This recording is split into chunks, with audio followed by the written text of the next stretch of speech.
News, a piece of construction equipment collapses in Manhattan, sending workers scrambling for safety. We're live with the latest. But first, here at 5, the storm the First Alert team has been preparing you for is arriving right now. From flooding concerns to whipping winds, we are gearing up for what is likely going to be a treacherous and messy night. Good evening, I'm Maurice Dubois. And I'm Christine Johnson. The rain is steadier, and in some areas you can feel that wind starting to pick up. State of emergency now in effect across New Jersey, and Mayor Adams has activated the city's flash flood emergency plan. All day today, crews have been out across the tri-state area, making sure neighborhoods are ready.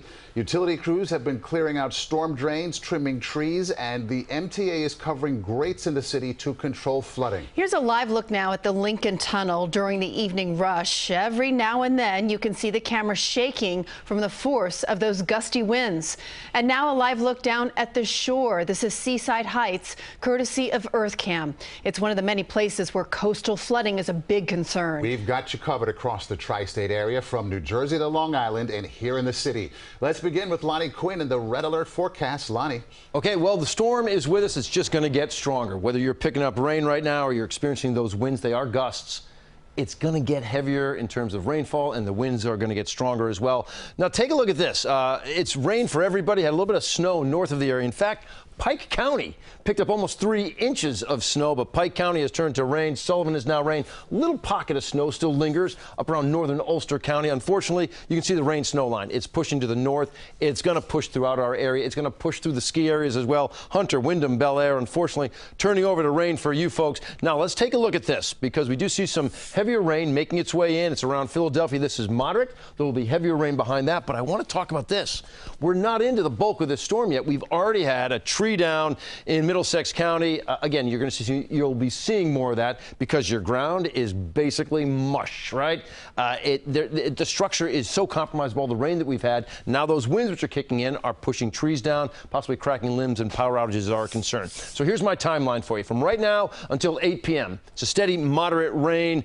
8 p.m. until 11 p.m., we shift gears, all right? We're going to shift gears to stronger rain, to heavier winds out there across New Jersey and the Hudson Valley. Then like 11 p.m. until 3 a.m. Now you're talking the strongest winds over New York City and points east, including all of Long Island. So toughest time period right there, 8 p.m. until 3 a.m. That's a pretty good clip of some rain coming down at a good rate and winds blowing out there. And coastal concerns, it's a whole other topic. We'll talk about that when I'm back here in about 10 minutes or so. Guys, it's all yours. All right, Lonnie, thank you. In New Jersey, people are closely watching those neighborhoods that flooded just a few weeks ago. This storm, on top of the snow we got over the weekend, has some people on edge. CBS 2's Jennifer Bisram is in Wayne, one of the many communities tonight. Jennifer? Guys, the rain has started here in New Jersey. The river here is already rising, and people in New Jersey are preparing. In fact, we talked with one family who was badly affected by flooding last month. They say they're actually going to a hotel tonight in anticipation of no heat and no hot water and no power. Again, that is the story here in New Jersey. People just preparing for the worst. PSE&G crews in New Jersey are on the ready for another storm expected to bring strong winds and heavy rain.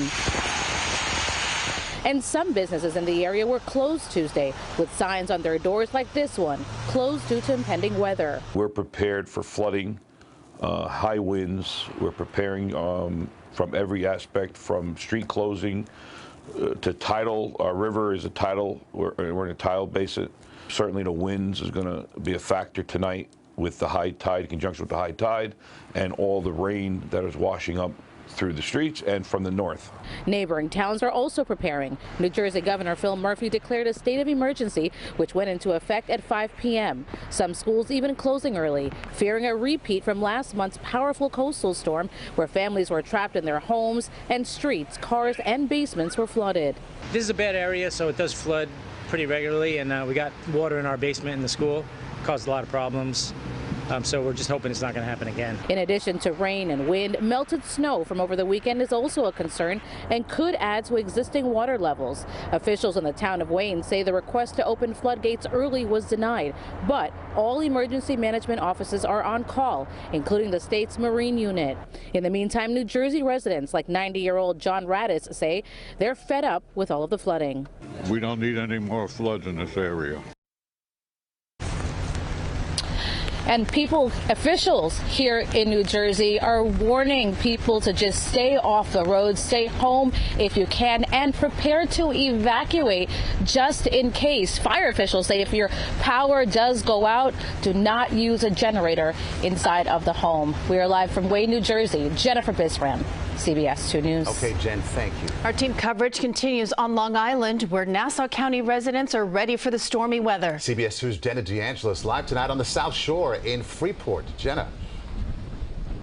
Well, Maurice and Christine, I thought I was being clever standing under some shelter here, but it's not even the rain that we're worried about out here. It is the wind. It is so windy and it bites. I want to give you a look behind me. You can see the water really moving, and this boat has been rocking back and forth. And I have to say, we've been out here for some time, and it's just been getting worse and worse with time. Now, we are in Freeport. This is an area that frequently floods, so people here know to prepare as best as they can.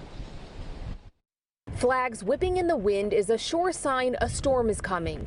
As rain started falling in Freeport this afternoon, the town of Hempstead got its trucks and gear ready to respond. What's your main concern? It is going to be flooding in the South Shore as always. It's a combination of high tides. The water's going to be blown in, so low-lying areas should expect to be flooded, and also power outages. Town Supervisor Don Clavin says extra crews are on standby, including with utility companies, as rain and wind is expected to intensify. The ground's really saturated from this past weekend. You add on 3-4 inches of rain, heavy winds about 45 miles per hour. It's a recipe for disaster. We followed Nassau County DPW crews clearing out storm drains on a service road in Jericho, sucking out debris to alleviate flooding. This afternoon, Nassau County Executive Bruce Blakeman declared a state of emergency and says the county is monitoring the situation on an hourly basis. And I am very concerned because if there are wind gusts of 70 miles an hour, there will be downed trees, there could be down power lines.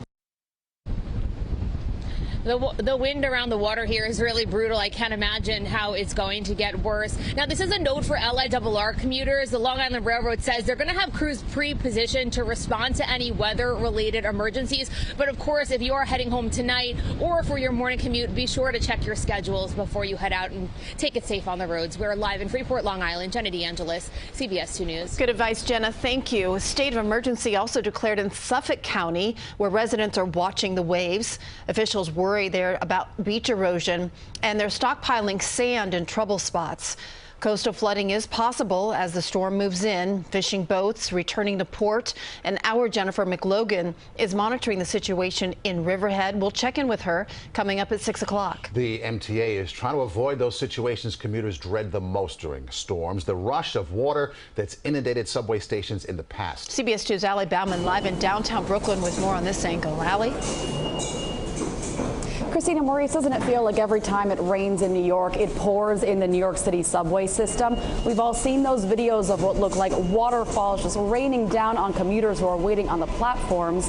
Of course, the MTA is trying to avoid that, and we got to look at what they're doing at flood-prone stations, just like this one, ahead of tonight's storm.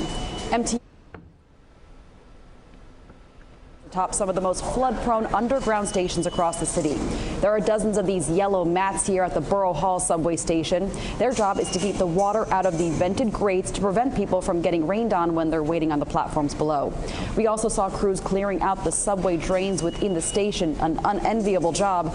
These drains pump millions of gallons of water out of the system every day, and the MTA is making sure they're all clear tonight so rain doesn't accumulate underground during this evening's commute. So they go out, they test all the drains. You saw them snaking it out with the eating rods to make sure that we can get the rods down. Then when they flush it with water, make sure that all the drains are taking water. And so far, it is relatively dry at this station, but the MTA has pre-positioned crews along the subway routes as well as Metro North and the LIRR tonight so they can quickly respond to any issues that may pop up. We're live in downtown Brooklyn. Allie Bauman, CBS 2 News. Okay, Allie, thank you. A live look now at LaGuardia, where at the moment there are delays of nearly 90 minutes because of the weather. Planes arriving at JFK also delayed by more than 3 hours. The FAA advising all travelers to check on the status of their flights before heading out. And the weather also causing problems on the ferry system. Service on the Rockaway route has been temporarily suspended because of the high winds. NYC Ferry did not say how long this is going to be closed, but said customers can, of course, check their website for any updates. Stay with us for the latest on the storm. Team coverage continues on New York 55 at 8 o'clock, and then, of course, on CBS 2 News at 11. We'll have updates throughout the night as well on CBS 2 and streaming on CBS News New York. Our morning team also has you covered. They'll be on early tomorrow at 4 a.m. Turning now to our other big story. A large boom and debris falls from a truck in Upper Manhattan, injuring 5 workers. It happened at a building under construction. CBS 2's Naveen Dhaliwal is live at the scene with the breaking details. Naveen. Now, Christine, the scene appears to be secure and the DOB inspectors are here. They tell us that construction was being done on a 17-story building when a steel boom came crashing down. Now, cell phone video shows that boom laying across the construction site as crews work around it. Now, a part of the boom went through a green security fence and onto the sidewalk. Now, this happened around 2:30 p.m. at a site here on 9th Avenue. DOB inspectors say a knuckle boom truck, not a crane, as initially reported, was lifting a load of plywood on the second floor deck when the boom gave way and fell. 5 workers were injured by falling debris. Now, we've learned they all have non-life-threatening injuries. Now, there have been 2 violations, or there are 2 violations at this construction site, both from last month and both related to a worker who was hit on the shoulder by an aluminum beam. As far as today's investigation, the DOB is trying to determine what caused that boom to come down and what happened moments before it did. We're live in Inwood. Naveen Dhaliwal, CBS 2 News. Okay, Naveen, thank you. Well, tonight we've got some new details about a tunnel found under a Brooklyn synagogue. Coming up, what the congregation's leadership is saying about the source and how they found out about this underground secret. Plus, more than 1,000 asylum seekers being evacuated because of the weather. We'll tell you where they're going. And we continue our team coverage of the red alert forecast. Extremely windy conditions as this storm moves through the area.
Some new details now about a bizarre brawl with cops caught on video at the world-renowned synagogue in Brooklyn. Its leaders tell us the fight broke out after efforts to close an unauthorized passageway underneath the building. CBS 2's Lisa Rosner with more on the 12 people taken into custody. A clash between police and some congregants in the middle of the afternoon prayer service at Chabad Lubavitch Synagogue at 770 Eastern Parkway. The organization says a group of extremist students broke through a few walls in adjacent properties to get unauthorized access. So when a cement truck was brought in to repair the walls, the men vandalized the sanctuary. They don't want to lose the work that they did in all the years, so they break the main wall. They break the main wall. The outlet crownheights.info shared video that shows the wall is connected to this makeshift tunnel that looks more like a crawl space. It's allegedly connecting a now closed holy bathing area to the building. This is obviously very troubling to not just the Lubavitch community, but people, Jews around the world. This is a very significant place. He adds Lubavitch officials have attempted to gain proper control of the premises through the state court system. Unfortunately, despite consistently prevailing in court, the process has dragged on for years. Police sources say of the 12 people taken into custody, 7 were released and 5 will be arraigned in front of a Brooklyn judge for charges including criminal mischief, reckless endangerment, and obstruction of governmental administration. When we see just a small fringe group of people who don't represent our community, they do whatever they want. Vandalism was obviously completely unacceptable. People who support that so-called fringe group say they hope this brings attention to the need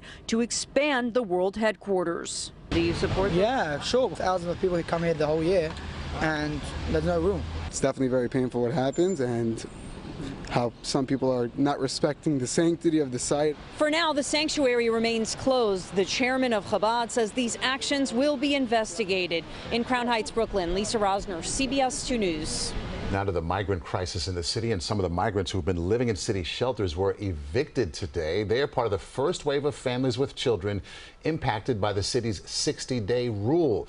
Maria Caro is one of 40 asylum-seeking families forced to move on or reapply after that 60-day limit. This is part of the strategy the city hoped would free up shelter space for the hundreds of new migrants arriving weekly. City Controller Brad Lander says his office is launching an investigation into the city's policy. Families out of shelter in the middle of wintertime to displace kids from their school is honestly one of the cruelest things. My teams have moved heaven and earth to work with families to help them to identify their next steps. City officials say they are working to keep families who reapply to shelters near their children's school. The Adams administration has also said it will not let families sleep on the street and have been working to place them in temporary housing for an additional 60 days. Back to our top story and the weather and the storm that we're having right now. Let's bring in Lonnie Quinn. Lonnie, I feel like there's a lot of layers going on here. There's the saturated ground, the rain on top of that, the wind. There's so many issues. Yeah. KJ's right. I mean, this is multifaceted. It's offering everything except snow. Yes, I know there's been a little bit of snow in our northern communities, but it's really turning to rain for everybody. This is a rainstorm that's got all those different elements: flooding, wind damage, coastal flooding. I mean, it's all part of this equation. Here are your winds right now. They're going to get stronger, and yet you still have a 39-mile-per-hour gust in Babylon, 32 right in New York City. The winds are a big player in this particular storm. So we have a high wind watch. All of this area shaded in that mustard color. All right, 50, 60 mile per hour or even stronger gusts. Then you go inland. You're not free from the winds. It's a wind advisory, so they're not as strong as the shoreline, but you're still talking the potential for 40 to 50 mile per hour gusts. So here's the projection. At 7 o'clock tonight, most everybody with wind gusts, these are gusts, not sustained, but gusts in the 30s and the 40s. Now you get to 11:30. We believe this is some of the toughest that the storm is going to offer. You're looking at a 56 mile per hour gust possible right in New York City. Look at Belmar. Belmar coming in with a 69-mile-per-hour gust, 60 for Toms River. Go out east, you've got a 51 in Montauk, 55 in Brentwood, you've got 55 inland in New Brunswick. That's 11:30.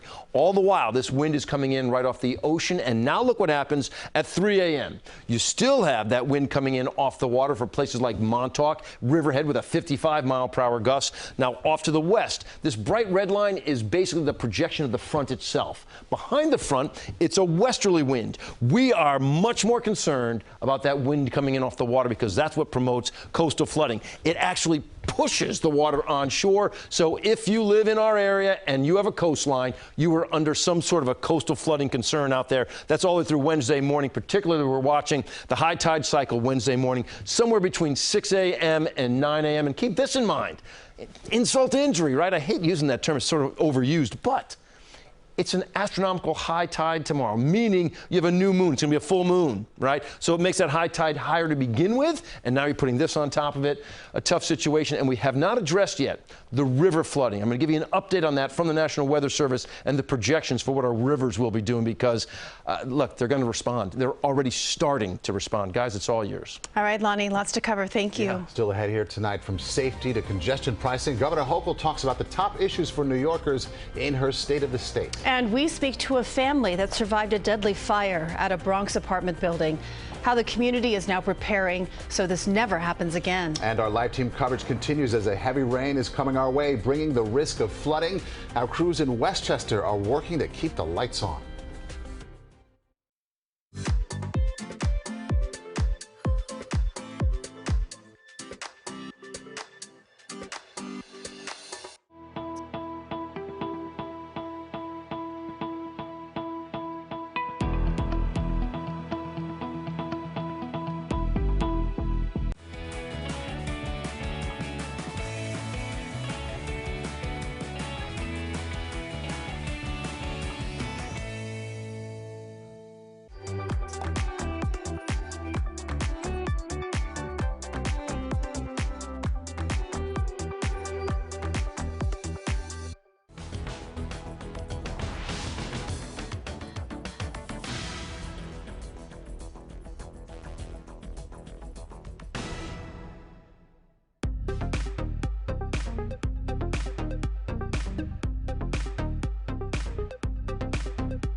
Governor Hochul presents an election year agenda with more than 200 proposals to make New York safer, more affordable, and more livable. But CBS 2's political reporter Marcia Kramer points out that there was an underlying mantra in the governor's State of the State today. She joins us now to explain. Well, Christina Maurice, Governor Hochul wants to make sure that when voters go to the polls in November, her Democratic Party remains in control in the legislature and that Democrats can take back congressional seats. So her mantra is simple. Don't give Republicans issue to club her party's candidates with, like bail reform last year. Now, I've listened as New Yorkers have told me about the challenges they face and the dreams they hold. Governor Kathy Hochul faced a number of hard realities as she unveiled the 2024 agenda, a $4 billion budget shortfall, the influx of migrants sucking up resources, and demonstrations relating to the war in the Middle East that are stoking anti-Semitism and Islamophobia. Nevertheless, she strove to be upbeat. In our state, we stand with New Yorkers, even on their darkest days. She offered proposals to combat hate crime, stop shoplifting, allow the city to padlock illegal pot stores, and deal with climate change. And since she didn't want to give Republicans issues in a year where 213 Assembly and Senate seats and 26 congressional seats are on the line, she never mentioned the words congestion pricing. Instead, her agenda included proposals to stop fare beating and prevent motorists from avoiding the fee to enter the Central Business District in Manhattan. She sought new fines for defacing and obscuring license plates and allowing district attorneys to charge fare evaders with the crime of theft of services. And after her controversial housing plan was ignored by the legislature last year, she proposed new ideas for getting the job done. 15,000 units of housing built on state-owned land near train stations and prisons. New efforts to help New York City build affordable housing, convert office buildings, and legalize basement apartments. So what are we waiting for? Let's unleash New York City's potential beginning this session. Do you agree with that, Mayor Adams? The governor also called for automatically admitting the top 10% of high school seniors to SUNY and CUNY, ridding the state capitol of offensive representations of indigenous people, planting 25 million trees in the next decade, having the state buy up homes in flood zones, and allowing New York City to lower the speed limit to 20 miles per hour. And we support all people to live their lives with optimism and hope. Now, Mayor Adams will have to wait until next week to see if he'll get more money from the state for migrants. The governor said it would be in the new budget she unveils on Tuesday, but the mayor may be just a bit too busy to notice because in an unusual development, he's announcing his own budget the same day. So there you go. Great day. 2 budgets, 1 day. Okay. Can't wait. Thanks, Marcia. Thank you, Marcia. Still ahead, we continue to track the heavy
Right now at 5:30, we're monitoring the storm as rain and heavy winds hit the tri-state. Good evening. I'm Christine Johnson. And welcome back. I'm Maurice Dubois. Some 2 to 4 inches of rain expected, with heavy winds potentially bringing down power lines and trees. In New York, the MTA laid down 50-pound trench covers atop some of the most flood-prone underground stations across the city.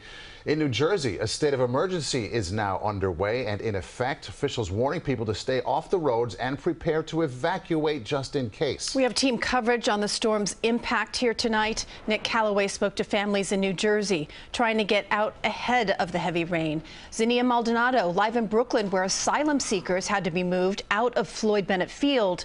Let's begin with Lonnie Quinn, checking back in with him and the first alert forecast. Lonnie. All right, KJ, there's basically 4 gears to this storm. Now, we've been in first gear about 5 o'clock. We shifted into second gear, and that's what we're seeing right now. Now you're starting to see more flashes of yellow on the screen. This is moderate rain. I think around, say, 8 o'clock, we're going to shift to third gear, and then sometime between 8 o'clock and 3 a.m., sometime in that window, you will shift to fourth gear with some of the heaviest rain, the strongest winds as well. But this area right now, Patterson over toward Mount Olive, picking up moderately heavy rain. So again, we've shifted now to second gear there, and it's exactly the area where you don't need any more problems out there. It's in this red shaded area, which is our best chance for flash flooding. And this dotted line that we've drawn for you shows you where we had all the river problems out there. And it's going to be taking place again because we've got this bad setup. It's like a triple threat. Heavy rain out there, high rainfall rates. You've got recent record rain. I mean, we're coming off of the 10th wettest year ever. And of course, 3 weeks ago, we know what happened out there. And now you're talking snow melt. And even if, say, you're in Central or South Jersey, you didn't get the snow. Let's say you didn't get the snow, right? Well, the snow's north of you. The problem is those tributaries are coming from the north. They did pick up the snow. That snow melt now just adds to the rainfall totals, poor drainage as well, and we think the rivers will give us problems. National Weather Service has already issued flood warnings for the big players, the Passaic, the Ramapo, the Raritan, the Housatonic in Connecticut. They are not at flood stage yet, but we feel very confident they're unfortunately going to get to flood stage, at least moderate to possibly major flood stages. So we're going to be watching all of that. And again, we're going to watch these shaded areas in the orange move in with heavier rain sometime after 8, and then, between 8 and 3. Now you're looking at little flashes of red out there showing you the real heavy rain. So an eventful night. It'll be gone by the morning, but I think the problems are going to linger around here. As you know, rivers take a little bit of time before they crest after the storm is gone. So we're watching everything for you guys. Let's go back to you at the desk. Okay, Lonnie, thank you. Here's a live look right now at the George Washington Bridge and the Lincoln Tunnel. The MTA implementing a ban on empty tractor trailers and tandem trucks on all bridges and tunnels tonight. The ban begins in about a half an hour, expected to be in place until tomorrow morning at 6. And with more rain moving in, some residents say they are still recovering from the last storm. CBS 2's Nick Calloway went to Patterson and found stories of heartbreak and hope. Nay Jamie shows us the 6-foot-high water line in his auto repair shop in Patterson. When the water rose on Bergen Street 3 weeks ago, it swallowed up several vehicles he was trying to sell. That's the G-Wagon 2018. In all, he says more than $300,000 in damage was done. I only say, God, please, please, that's only I say. Last night I can't sleep in last night. He's losing sleep because once again, the Passaic River is rising. I want to try to close my finger, don't do it again like the December. Last time we was trapped here for 2 days. Just up the block, Edward and Wanda Jackson are also bracing for more flooding.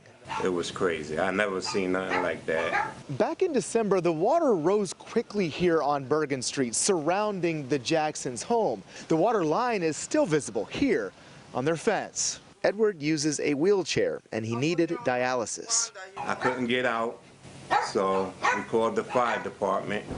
That's when they came and they put me on a flat gurney and took me out. Chopper 2 was over the scene as Edward Jackson was rescued. It's scary. It's really scary. It got so high. Moments after we interviewed the Jacksons, an ambulance arrived to take Edward somewhere safe so he wouldn't be trapped yet again. Get him safe. Me and my daughters, we're just going to stay here and ride it out because we have nowhere to go. Love you. Love you too, babe. Understandably emotional, Wanda knew her husband of 40 years was safe, but she can't help but wonder if her home is once again in the path of the Passaic River. In Paterson, New Jersey, Nick Calloway, CBS 2 News. Well, also happening now, city officials are evacuating nearly 2,000 migrants from a controversial city shelter at Brooklyn's Floyd Bennett Field over safety concerns and the incoming storm. CBS 2's Zinnia Maldonado is live in Midwood to explain what's happening. Zinnia. Well, Christine, we're stationed here outside of the James Madison High School because this is where we're told nearly 500 migrant families will be transported to. Now, the city tells us that their current shelter is only about 20 minutes away over at the Floyd Bennett Field, but with high concerns about those intense winds anticipated tonight, they are not taking any chances keeping these migrants in what could be a danger zone. Nearly 2,000 migrants are set to relocate Tuesday from the Floyd Bennett Field shelter to here, the James Madison High School in Midwood. Students were dismissed at their regular time Tuesday afternoon. One teacher we spoke with tells CBS 2 staff received an email in the morning stating that migrants were set to arrive around 5 p.m. and will be placed inside the school's gym. Just a storm coming, and migrants will be coming to the site, take important stuff home. New York City Emergency Management Commissioner Zach Iskol says the evacuation of about 500 families will be staggered Tuesday as migrants return to Floyd Bennett Field throughout the evening. We do not anticipate significant impact to the tents tonight, but the safety of the people in our care is of paramount importance, and we're not going to take risks. This migrant family tells us they decided to make their own way to the high school to avoid taking the buses provided by the city with so many others. Iskol says the city does not anticipate the tents at the shelter to flood and that the relocation is due to high wind concerns, while migrants are expected to stay in place at other city shelters. The highest winds tonight in the city, with gusts up to 70 miles per hour, are really close to JFK, along Jamaica Bay and along the coast. They're not expected closer to Creedmoor or where Randall's are. In response to the evacuation, City Comptroller Brad Lander stating in part, placing asylum seekers in Floyd Bennett Field despite the known significant storm risk highlights the mismanagement and waste of money that is all too present in City Hall's approach to shelter and services for asylum seekers. While we are reassured that people will be moved out of harm's way, the city is reshuffling families time and time again as we expect more storms and severe weather throughout the winter. Commissioner Iskol says they are not anticipating major damage to the tents over at the shelter at Floyd Bennett Field, so they plan to transport these migrants back there tomorrow. Now, one of the migrants I spoke with here tells me he is being told by the city that that will take place around 5 a.m., so of course that will be before high school students return to the classroom.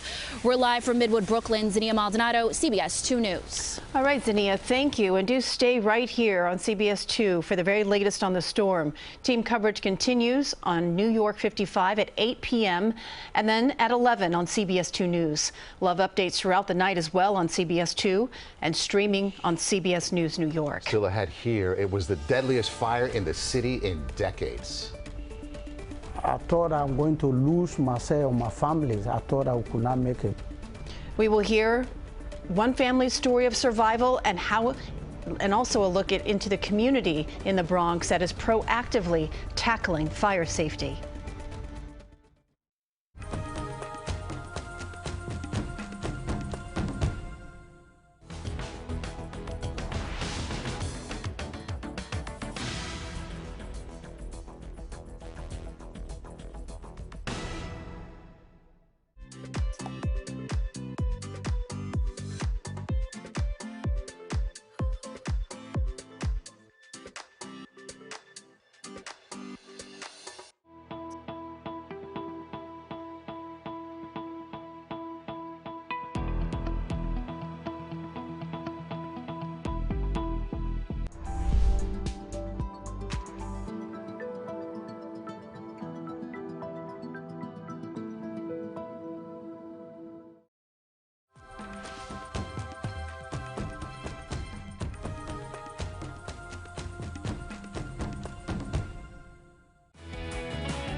Here is a live look at the Statue of Liberty, courtesy of EarthCam. You can see Lady Liberty's crown there. I'm assuming that this camera is located in the Torch area.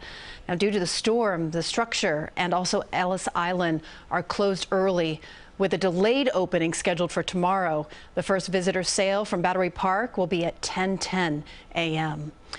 And now to this update. We have learned why Defense Secretary Lloyd Austin is hospitalized. The 70-year-old was being treated for prostate cancer and then later a urinary tract infection related to the operation.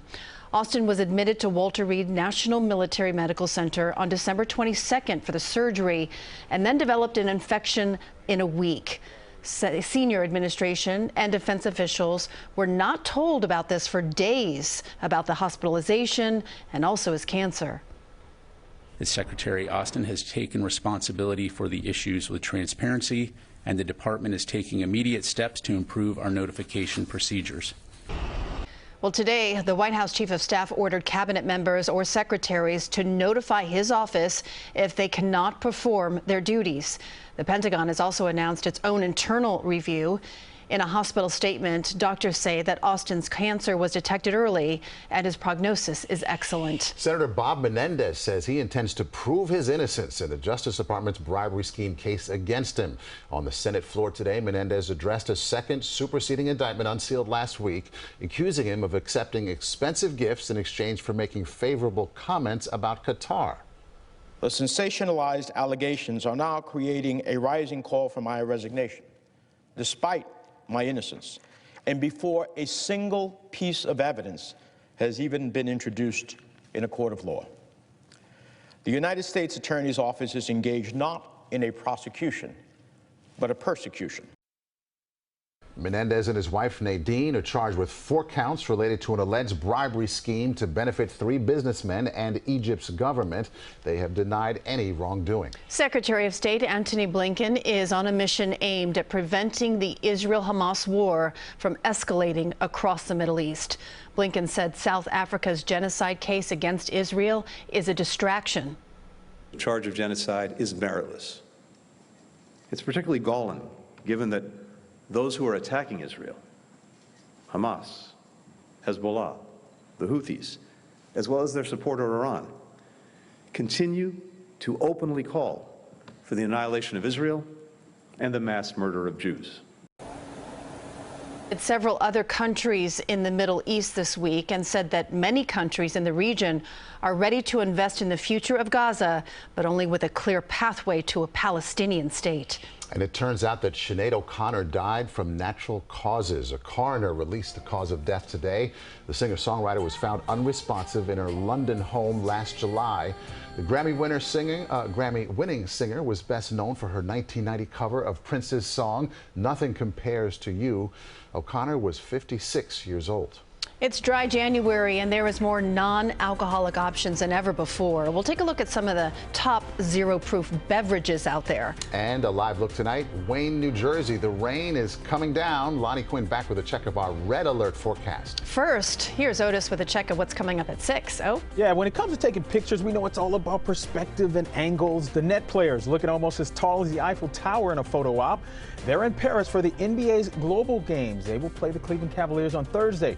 We're going to hear from Spencer Dinwiddie on the importance of the trip coming up in sports at 6 o'clock.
After a season of holiday festivities, many people are taking part in dry January, but giving up alcohol doesn't mean giving up on social drinking. Demand, as it turns out, is up for non-alcoholic beverages. According to Nielsen IQ, non-alcoholic beer sales are up 24% over the past year. Alcohol-free spirit sales grew 115%. Wines are also growing with a frequent new array of choices. These winemakers are artists. They test things, they try new things, whether it's how they actually take the alcohol out or what additives they put back in. Experts are predicting the selection of non-alcoholic beverages to grow as more people choose to cut back on alcohol.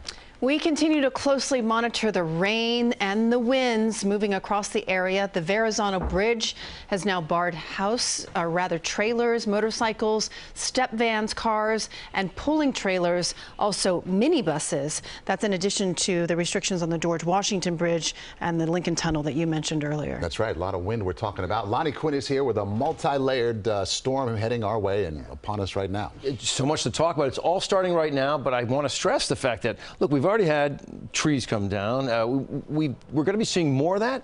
I think you just got to be prepared for this storm to get a lot worse than what it is right now. All right, currently outside, you can't see much of anything because that's the picture that is all around our area. Yeah, we've got rain out there as we speak, 47 degrees. Temperatures are going to be going up as you push into the nighttime hours. Now, here are the concerns that we're looking at. Flooding, be it river flooding or freshwater flooding, it's all part of this equation. Wind damage as well. Coastal concerns, you've got beach erosion out there. You've also got some coastal flooding because those winds pushing that water on shore. Let's jump right into it. First and foremost, flash flood concerns. Anybody and everybody has the possibility out there. This is all the way through Wednesday, your day tomorrow. The amount of rain we're looking at from this point forward, the HER is suggesting, basically it's 2 inches or more for almost anybody. Yep, the low number there would be a 1.3 Poughkeepsie. Biggest number you see is a 2.4 in Brentwood. Basically 2 inches plus for anyone out there. So we're going to watch these little flashes of orange that are going to be kicking in right about now, and we keep them all throughout the nighttime hours. Here we are at 9:30. Again, we really think the window for the worst of this storm is going to be 8 p.m. to 3 a.m. And then watch what happens. Here we are midnight, and this would be the worst of it when you start to see those little flashes of red and that vertically stacked line coming through. This is midnight, and then you get to, say, 3 o'clock in the morning. Kind of done. Maybe not for the east end, but kind of done for the bulk of the area. A little bit of lagging activity back to that. You'll even see a chance for a stray shower on Wednesday as you push through your day. This is showing 7 a.m., but it's not the heaviest rain. Okay, the heaviest rain is done by 3 a.m. out around the east end, and it puts down a lot of rain, like we said. The problem is, until that front comes through, the entire time we've got winds coming in right off the water, and those winds are so strong at the shoreline, 50 to 60 mile per hour winds, prompting a high wind watch. You go inland, you've got 40 to 50 mile per hour winds. That's prompted a wind advisory. So anybody can see wind damage out there at the shoreline with those winds pushing that water onshore. We've got coastal flood advisories and warnings throughout the entire area. Right now, the projection is for the possibility for 2 to 2.5 feet of inundation. So that means your water level is 2 and 2.5 feet higher than it typically is, specifically at the high tides when you'd see the worst of it. And right now, that would be tomorrow morning at 6 a.m. to 9 a.m. So a little bit of a lag there, right? I'm saying, hey, the worst of the storm is done by 3 a.m., but you could be seeing some of the highest water levels at between 6 and 9 a.m. tomorrow morning. That's nothing compared to the lag effect at our rivers. Look at this, all right? I'll give you a couple of different rivers. Here we've got the Passaic River at Little Falls. Forecast to get up to major flood stage, but not tomorrow. The storm is long gone. Thursday's a fine-looking day, but now we're at major for Thursday, Friday. The projection is even possibly into Saturday. That's one river. We'll also take a look here in Pine Brook. You're moderate for your day on Wednesday, but again, you're up to major for Thursday, Friday, and Saturday. We've been through this before. Listen, I'm with you folks, and I tried to guide you through the last system. It's out there once again this time. Hopefully it's not going to be as bad, but it does look like it gets to major flood stage for you folks. You've already been through this 3 weeks ago, and it could be a repeat performance. I just quickly want to show you guys what the 7-day forecast is looking like. Again, we get a break on Thursday. Friday, you're back to a chance for rain. Once again, doesn't look to be nearly as much, a ½ inch to an inch, but come on, you don't need any more rain at that point in time. We've issued a yellow alert because of that for Friday night into Saturday. That is the very latest, guys. I hate to be the bearer of bad news out there. I hope it doesn't play out. I hope it ends up being less than what we think it's going to be. Yeah. But that's my hope for you guys. Going to be tough. All right. Thank you, Lonnie. Let's go to Vanessa Murdoch now. Live in Weehawken with the conditions out there as we speak. Vanessa. All right, well, it is not pleasant out here, but it's also not the worst that it will get tonight. We are here because Hudson County is one of several counties along the Jersey Shore under that high wind warning through tomorrow morning. And as Lonnie mentioned, the winds are only going to get more intense as we make our way closer and closer to the midnight hour. But already here in Weehawken, the flags are standing high and are really getting cranked in the breeze here. Gusting at this moment in time 30 to 40, but we expect winds to gust 50, 60, possibly 70 miles per hour as we make our way closer to the midnight hour. And we do expect widespread power problems. So a few tips: charge those phones and accessories now. Remember, please never touch downed wires and report any changes right away. So hopefully those utilities can get you right back on track. We're live in Weehawken, New Jersey tonight, out in the elements. Christina Maurice, back to you. Okay, great advice, Vanessa. Thank you. And our morning team starting early tomorrow morning to make sure you are covered through the storm. We'll be on a half hour early beginning at 4 a.m. It has been 2 years since a devastating Bronx fire claimed 17 lives within the West African community.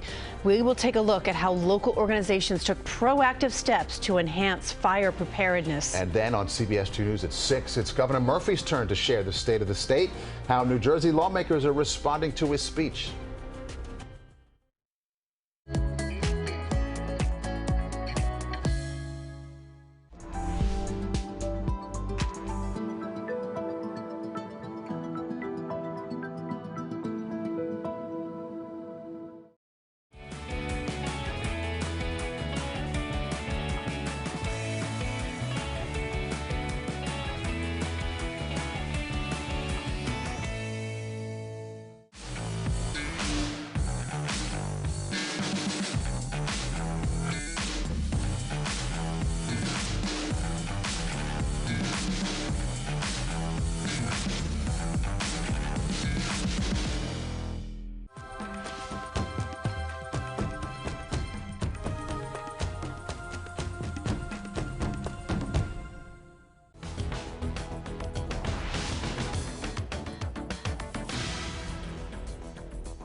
Today marks 2 years since one of the deadliest fires in the city's history. 17 people died in a fire at a Bronx apartment building. The tragedy led to a new set of safety laws. CBS 2's Shos Bedrosian reports.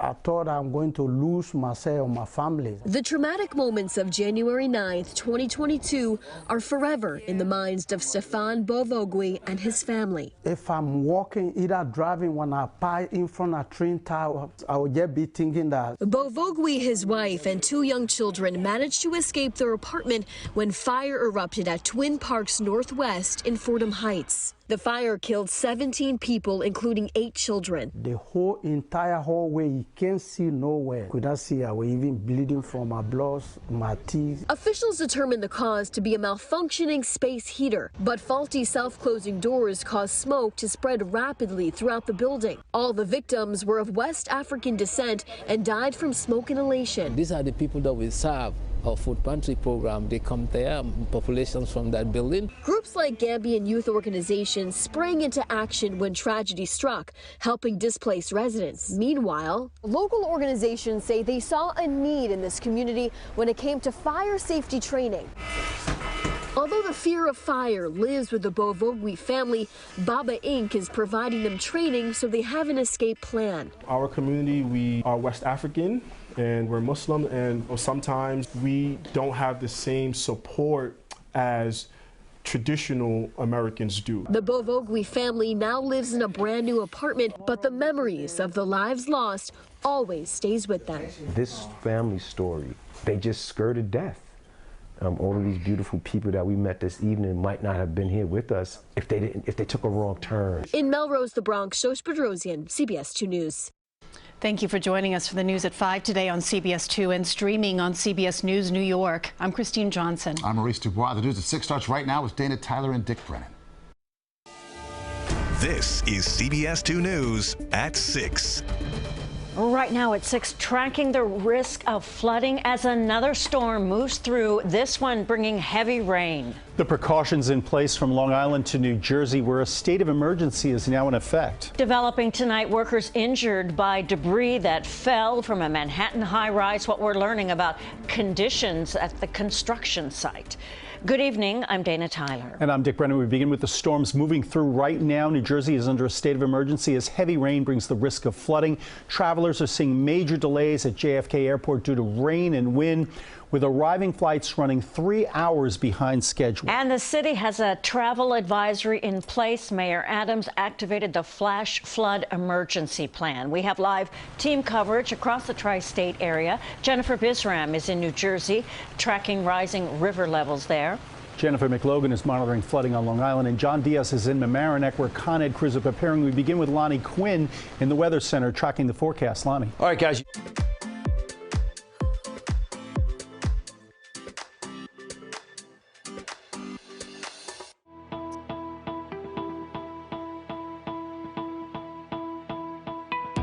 In Warren County, that's the line that ramps us up to the next level. We'll ramp it up probably another level after that. And look, we've had some snow out there. Pike County, you picked up 2.7 inches of snow. We had snow in Sullivan, snow in Ulster, a little bit of snow still lingering in northern Ulster, but you can see it's being pushed out. Everything turns to rain. And on top of that, you've got the winds with all this rain. And in Middlesex County, we had a tree down. That was early in the day as well, 4:19, not into the bulk of the storm at all. But the ground is just so compromised with all the rain it has absorbed. Now you're putting more rain with some good winds on top of it. Well, I do think you're going to see more trees come down around our area. But from right now until 8 p.m., the timing is, hey, you got a steady, moderate rain, but we've become a little bit more intense out there. Winds have been prevalent, but they get stronger from 8 p.m. to 11 p.m. The heaviest rain, the strongest winds across New Jersey and the Hudson Valley. Then from 11 p.m. to 3 a.m., it's New York City and points east with the strongest winds and the heaviest rain. The rivers are going to wait to crest for at least a day, if not 2 days, after this system is done. I've got more details on all of that, and the same problem rivers in northern New Jersey will create problems again, unfortunately, this time. Guys, it's all yours. All right, Lonnie, thank you. Team coverage continues in New Jersey, where residents are closely watching the neighborhoods that flooded just a few weeks ago. Yeah, facing this again. CBS 2's Jennifer Bisram is live in Wayne. We hear that precipitation. How are people doing there, Jen? Dick and Dana, since we last saw you guys at 5 o'clock, the rain has come down a lot harder. The river is rising, and people here in New Jersey are just preparing preparing for the worst, especially because of what they've gone through just a few weeks ago. We talked with one family who told us they're actually going to a hotel tonight because they fear that they will lose power and lose heat, and they cannot do that again. Caution people when you see barriers up, do not drive around them. You're just going to get stuck in your car. PSE&G crews in New Jersey are on the ready for another storm expected to bring strong winds and heavy rain. And some businesses in the area were closed Tuesday with signs on their doors like this one, closed due to impending weather. We're prepared for flooding, high winds. We're preparing from every aspect, from street closing to tidal. Our river is a tidal. We're in a tidal basin. Certainly the winds is going to be a factor tonight with the high tide, in conjunction with the high tide, and all the rain that is washing up through the streets and from the north. Neighboring towns are also preparing. New Jersey Governor Phil Murphy declared a state of emergency, which went into effect at 5 p.m. Some schools even closing early, fearing a repeat from last month's powerful coastal storm, where families were trapped in their homes and streets, cars, and basements were flooded. This is a bad area, so it does flood pretty regularly, and we got water in our basement in the school. Caused a lot of problems. So we're just hoping it's not going to happen again. In addition to rain and wind, melted snow from over the weekend is also a concern and could add to existing water levels. We have our emergency management team. We've opened our mobile command center. We have people to evacuate you in 5-ton trucks, but last month we just evacuated over 100 people from their houses and from motor vehicles. So the key is to get out early and protect yourselves and protect your family. Officials in the town of Wayne say the request to open floodgates early was denied, but all emergency management offices are on call, including the state's Marine unit. In the meantime, New Jersey residents like 90-year-old John Radis say they're fed up with all of the flooding. We don't need any more floods in this area. And officials are urging people to stay off the roads, stay home if possible, and be prepared to evacuate just in case. We're live from Wayne, New Jersey. Jennifer Bisram, CBS 2 News. All right, Jennifer, thank you. And a state of emergency.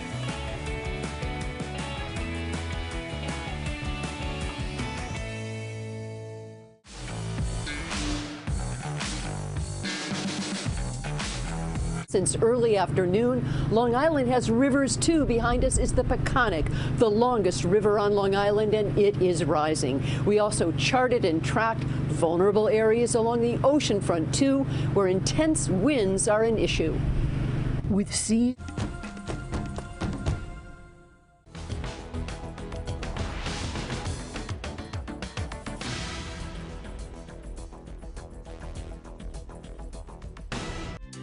It gets dangerous, you know, so everybody comes in. The U.S. Coast Guard is monitoring the South Shore from east to west with a motto, "Don't dare Mother Nature."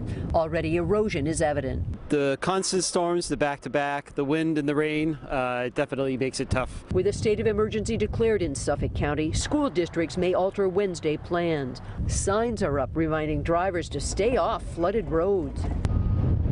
Sand is being stockpiled and trucked from the Shinnecock Inlet to trouble spots. In East Hampton, it's all hands on deck. The Gartenstein family and their best friends are ready. We have a generator, so if the power goes out, we're in pretty good shape. Stocked up on dog food, and I think otherwise we're good. Laura O'Loughlin wonders if her electric scooter she rides to work will be safe in a storm. Overall, this can really help get me through the rain quickly rather than having to take a 30-minute walk. Riverhead's Highway Department is deploying state-of-the-art sewer vacuum machinery and monitoring erosion. Mike Zaleski is superintendent. Stay off the roads if you can. It will flood. Water will go down. Let us do our job. And we're trying our absolute best, just like all the towns, to combat this weather. Anything that could become airborne, bring inside. The Peconic River is expected to overflow its banks to some degree. The morning high tide, 6:54 a.m. We're live in Riverhead tonight. Jennifer McLogan, CBS 2 News. Dick and Dana to you. All right. Stay dry out there, Jennifer. Thank you.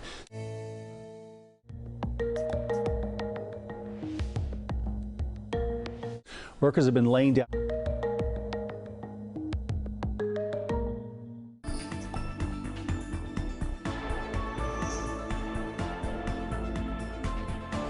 water out of the system every day. Go out, they test all the drains. You saw them snaking it out with the eating rods to make sure that we can get the rods down. Then when they flush it with water, make sure that all the drains are taking water.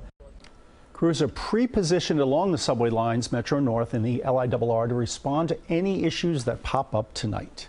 As the storm bears down, flooding, as we've heard, is a major concern. And it always is in Mamaroneck. It's one of the many communities in our area with a history of flooding. CBS 2's John Diaz is there. He's been there all day with more on what's being done to protect residents and businesses. John, and we can hear the rain coming down now. John? Yeah, Dick and Dina, good evening to both of you. Definitely the rain is starting to fall hard down here. Town officials are saying that if this area actually sees more than 4 inches of rain, there will be a strong risk of moderate flooding going on around here. However, there is a nearby dam that they say if water actually rises above that, then popular Mamaroneck Avenue right here behind us, well, that could flood within 15 minutes. In Westchester County Tuesday, optimism remains high, but many have been preparing for the worst. And every time it rains, our heart is in our throat. I've been flooded 6 times. So James Abadi is taking no chances. I move my motorcycle, we're moving our cars, whatever we can lift from the basements. Downtown Mamaroneck is known to flood. Many here hoping history doesn't repeat itself. Every time it rains like that, like they're calling for, we worry because a lot of people suffer around here. Ali Sheba owns Mamaroneck Variety on Mamaroneck Avenue. He says his convenience store has flooded at least 3 times. In 2021, his whole basement was destroyed. If you are inside the store, it reaches you up to your belly waist. That's how high it got. Did you lose a lot of stuff? Everything. Everything. Every time it really floods, we lose everything. And we have to rebuild. But at some point, you get tired. It's not just potential flooding area officials are worried about, but power outages too. Ahead of the storm, Con Edison dispatched emergency crews around the county to trim dead, diseased, or dying trees to reduce the chances of limbs falling on overhead wires. Arborists say they have stepped up these efforts since 2018. With the climate change and the intensity of the storms going on now, that we're being proactive. But if there are power outages, some residents have backup plans. I have a portable generator at the back. If I lose power, I think my gas tank is full. Now, Con Edison did call in some extra reinforcements for this storm. They said that they have about 1,000 workers, men and women from actually outside the state of New York, on standby, ready to report out there if there's any major power outages. For now, though, we are live this evening from Mamaroneck. John Diaz, CBS 2 News. John, thank you. Our live team coverage continues tonight, streaming on CBS News New York at 8 p.m. and CBS 2 News at 11. Then tomorrow, wake up early with CBS 2 News this morning, starting early at 4 a.m. with all the weather coverage. Now, a developing story in Upper Manhattan. 5 workers injured after an incident at a construction site. So a boom truck collapsed, sending building debris flying to the ground. CBS 2's Naveen Dhaliwal is live at the scene in Inwood with the latest. Naveen?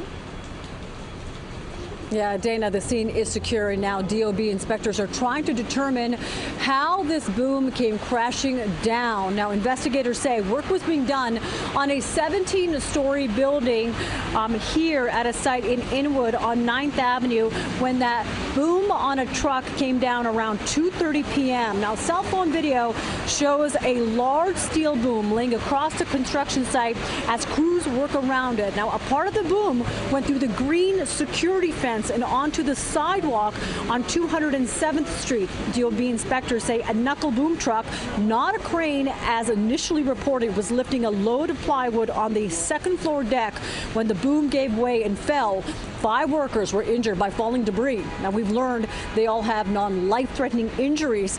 Now, there are 2 violations at this construction site, both from last month and both related to a worker being hit in a shoulder, on the shoulder, by an aluminum beam. As far as this investigation here, and today, well, that is still ongoing. We're live in Inwood. Naveen Dhaliwal, CBS 2 News. Thank you, Naveen. Governor Murphy is touting progress made in New Jersey in the last year. The projects, he says, have been a success, and how state lawmakers are reacting to today's State of the State. A live look outside as we continue to, wow, it's coming down. Yeah, the rain, the risk of flooding. An update on the forecast coming up.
Governor Murphy today delivered his 6th State of the State address. This as the storm looms over New Jersey. CBS 2's Christine Sloan has the story. Governor Phil Murphy starting his address focusing on the impending storm, then highlighting his administration's accomplishments, including bringing back the Hudson Tunnel Rail project, raising the minimum wage to over $15 for most workers, and providing new tax cuts through the Anchor program. And that means more money in the pockets of people. Republicans in the state, though, say Democrats who control both the Senate and Assembly are simply spending too much money. We have an issue where we overspend, and our projected revenues are far less than what we're going to need. The state has never been in a better position than it is now. You have record high inflation, you have record high interest rates, you have the highest property taxes in the nation. The governor says he's protecting residents, introducing a medical relief legislative package named after his aide killed in a car accident. That would prevent people from falling into medical debt and stop collectors from harassing them. He's also pushing legislation making it easier to build affordable housing. We need to put the dream of home ownership and affordable housing back into reach for working New Jerseyans. The governor and Democrats say there's an $8 billion surplus in the budget. But Republicans say the administration after Murphy's will pay the price. In Trenton, New Jersey, Christine Sloan, CBS 2 News. We are starting to get reports of trees down. This video from South Brunswick Police, this photo, pardon me, a fallen tree on Pinter Lane. You can see how it is blocking the road. Police say more than a dozen homes are without power in that area, Pinter Lane, South Brunswick, New Jersey. Heavy rain, heavy winds. And then soft ground, the water, the trees go over and hit the power lines, and then we got power outages. Okay, it's only just begun, unfortunately. Yes. What about those winds? Well, here's the deal. You show that picture in South Brunswick. Thus far, there are winds, and they've been sizable, but like in the mid-30s or so. We're talking about that area having the potential for some 40 or even 50-mile-per-hour gusts. And then our shoreline communities could see 50 and 60-mile-per-hour gusts, maybe even above 60 in some areas. So, boy, there's a lot to talk to, so I'm going to jump right into it. The picture right now doesn't show you anything because you can't see anything. There are clouds and raindrops on our lens. It is 49 degrees. It's rainy. It's windy out there. So, just reiterating what the guys were just talking about. Saturated ground from all the rain we've had, and now you're putting more rain on top of it. We're going to end up from this point forward with another 2 inches of rain. So we'll probably have totals of 2 to 3 inches. All right, already on top of saturated ground. Put in those strong winds that we're talking about, you bet your trees are vulnerable and they're going to come down because right now they are rooted in super soft soil because of all the rain, right? Well, power outages are a result of trees coming down, and wherever you see the shaded areas in yellow, there's a chance for power outages. And look at this, out on the east end, this will be around 2:30 in the morning. That orange color shows you where there's an increased risk, and that's where we know we're going to be finding the biggest winds at 2:30 in the morning out on the east end. So let's look at it. All the while, keep in mind, with that wind coming in off the water, it piles the water up on shore. We got some coastal flooding concerns. But 7 p.m., your winds are gusting 38 in New Brunswick, a 45 Belmar, a 45 in Montauk. That's 7:30. We believe some of the toughest activity is going to be taking place like around midnight or so. This is 12:30. How about that? 66-mile-per-hour gust in Belmar, 66-mile-per-hour gust, 74-mile-per-hour gust is a Category 1 strength wind gust. Well, these are strong out there, 57, possibly even in New York City. You're 54, Riverhead, 58 in Brentwood. It's pretty widespread, right? New Brunswick, 51-mile-per-hour gusts. And then here we are, 4 a.m. Notice the east end now, still with those winds coming in off the water. You've got a 44-mile-per-hour gust at Montauk. Everybody else, it's a westerly wind, and I think throughout your day on Wednesday, it's still a windy day, but it's not damaging winds. Your winds are basically blowing in the 20s to about 30 miles per hour. So considering that the trees are still vulnerable, yeah, there could even be some problems on Wednesday. So with that wind coming in off the water, you betcha we got coastal flooding concerns out there. Anybody with a coastline could have coastal flooding. The projection right now, there could be isolated areas that see 2.5 feet of inundation. So that means you take your high water mark and you throw another 2.5 feet on top of it. That's a tough situation, and we are watching the high tide cycle for Wednesday morning, all right, anywhere from 6 a.m. to 9 a.m. Even though the storm's gone, all right, that's when you have your high tide, and you could be seeing some astronomical high tides because you have a full moon as well.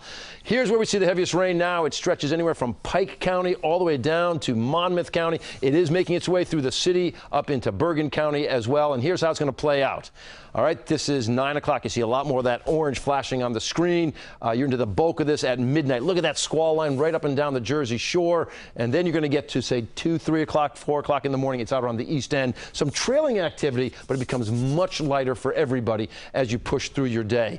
Rivers, they do not respond immediately. Dick and I were just talking about this before we came back on the air. So for the Passaic River at Little Falls, at Pine Brook, it doesn't even reach major flood stage until you get to Thursday, Friday, possibly Saturday. We could have a number of days ahead of us.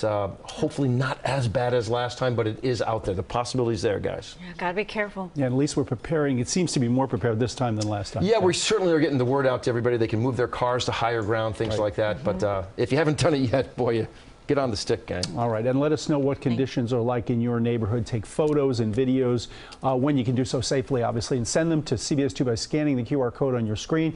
We may share them on the air and on our website, cbsnewyork.com.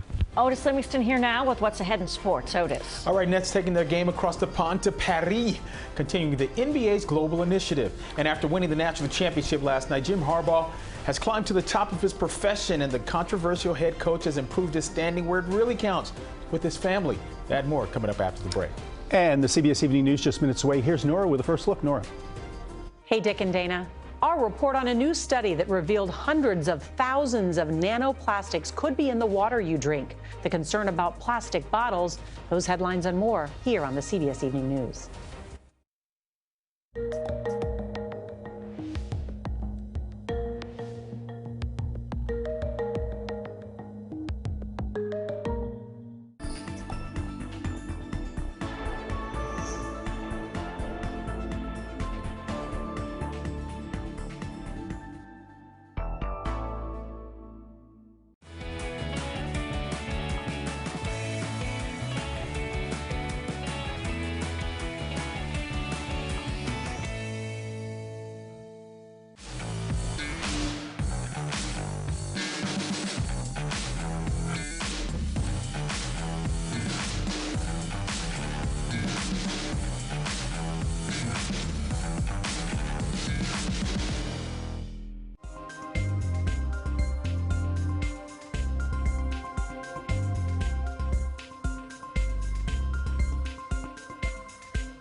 This is CBS Sports New York, presented by Ford. The Red Hot Knicks will be back home to face the lowly Trailblazers. The Knicks have won 4 straight, including the last 2 on the road. Meanwhile, the Nets are on the road a long way from Brooklyn. The team is in Paris this week to face the Cleveland Cavaliers on Thursday. But, of course, the Nets are doing some sightseeing in the meantime. Nice photo op in front of the Eiffel Tower. This is part of the NBA Global Games, an initiative by the league to expand the fan base beyond the U.S. and Canada. Energy of the fans and playing a game that's a little bit different than usual adds extra motivation for sure. But, you know, we need the win regardless with where we are in the season, and just understand that every game matters. One of the big pieces of a trip that's this long and obviously overseas and kind of away from the normal routine is we get a chance to really build some extra camaraderie that other teams may not get to do. All right, hail to the victors valiant, hail to the conquering heroes. The University of Michigan Wolverines smoked the University of Washington Huskies 34-13 last night to win college football's national championship, its first in 26 years. But it was not without controversy this season. Jim Harbaugh suspended twice because of a sign-stealing scandal. All they did was go undefeated 15-0. Harbaugh able to dodge the post-game Gatorade bath. He knew it was coming. Look at him. He's so nimble, but couldn't dodge that second one. With the national title, he's at the top of his sport, and he finally becomes a somebody in his successful family. I can now sit at the big person's table in the family. They won't keep me over there on the little table anymore. My dad, Jack Harbaugh, won a national championship, and my brother won a Super Bowl. So it's good to be at the big person table from now on. And all it took was a national championship to get there. You know, that's all. And who knows, maybe on to the NFL. I think he's going to do that. All right, pretty soon. We'll be right back when we have a final forecast from Lonnie, so stay with us.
Lonnie, see, with the storm is just getting started, really. Yeah, just getting started. If you look at the radar picture, right now we're seeing flashes of some moderate and even some spots with heavy rain out there. The rain will get heavier. The winds are going to get stronger. We've broke it down for you like this. From now until 3 a.m., you have waves of rain and wind. You're going to shift gears at around 8 p.m. or later. That's where you get into the worst of it. The winds can gust over 60 miles per hour at the shore, 40 miles per hour inland. Coastal flooding is likely. Wednesday morning's high tide cycle. Even though the storm is done, keep your eye on that. And the rivers are already responding close to flood stage at the Wanacue as we speak.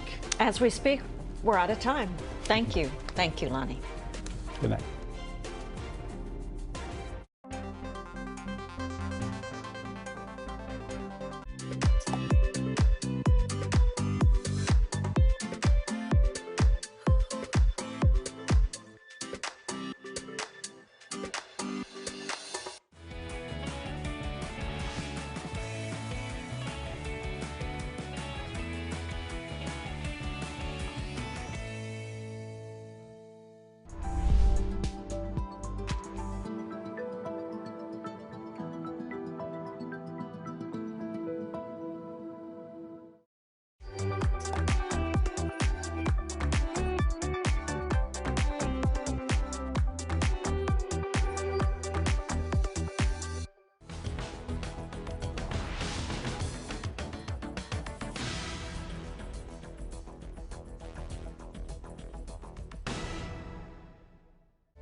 This is CBS 2 News at 6.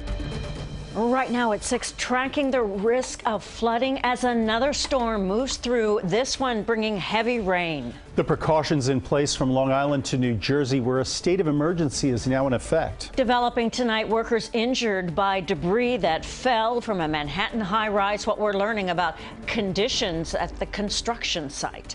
Good evening. I'm Dana Tyler. And I'm Dick Brennan. We begin with the storms moving through right now. New Jersey is under a state of emergency as heavy rain brings the risk of flooding. Travelers are seeing major delays at JFK Airport due to rain and wind, with arriving flights running 3 hours behind schedule. And the city has a travel advisory in place. Mayor Adams activated the flash flood emergency plan. We have live team coverage across the tri-state area. Jennifer Bisram is in New Jersey, tracking rising river levels there.